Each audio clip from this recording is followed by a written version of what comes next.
Hey guys, so I wanted to talk today about yoga and perfection. Well, day 75 was dedicated to yoga and social media, and that kind of touched on how we can look at other people and their bodies and kind of compare ourselves to them. Today I really wanted to talk about how it is so dangerous in yoga to think about perfection.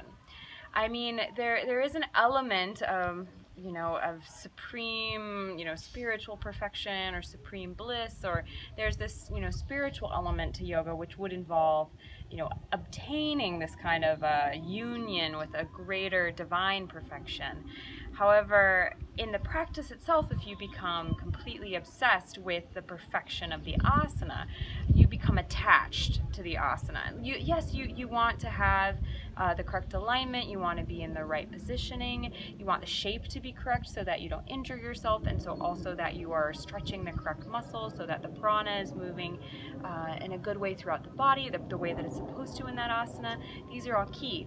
But if you're focusing on, oh, do I look, perfect? Do I look really beautiful in this pose? Am I elongating? Is my belly too soft? Am I, all these things that are more about the visual look of yoga. That's not what it's about at all. It's not about how do I look doing this pose, because of course there's yoga poses, like if I'm squatting in malasana, oh my goodness, that's not very flattering, is it? But that's not something we're going to be thinking about in our yoga practice. That's why in a room, you never want to look around the room. If you're practicing yoga with other people, it's really about your practice. And a lot of my yoga teachers would say, don't look here and there. Don't look here and there. You focus on your dristi. And in every asana, there is a gaze point that is given, such as, in a warrior 2, your eye gaze is going straight through your middle finger or ring finger. Or if you're, doing trikonasana, your gaze is to your hand that's outreached. So or downward facing dog, your gaze is actually your belly button, your navel. Or if that's too difficult, you're going to look between your legs.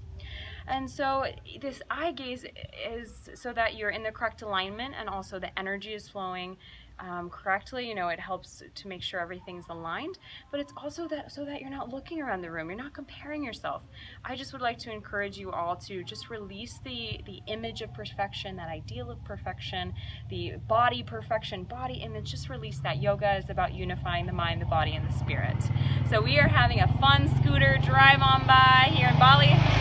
Woo! Okay, so that was just about the end of the video anyway. I wanted to share my thoughts on yoga and perfection with you all today and encourage you all to just release and surrender any of those preconceived notions or insecurities or cravings and graspings for perfect body image. It's just let that go on the yoga mat and in a yoga room or a yoga class. It's all about just you, and it's not about the visual, it's about the internal. So internal and external. Anyway, have a wonderful day today, and I hope what I said was useful. I'll see you all on my blog, wildyogatribe.com.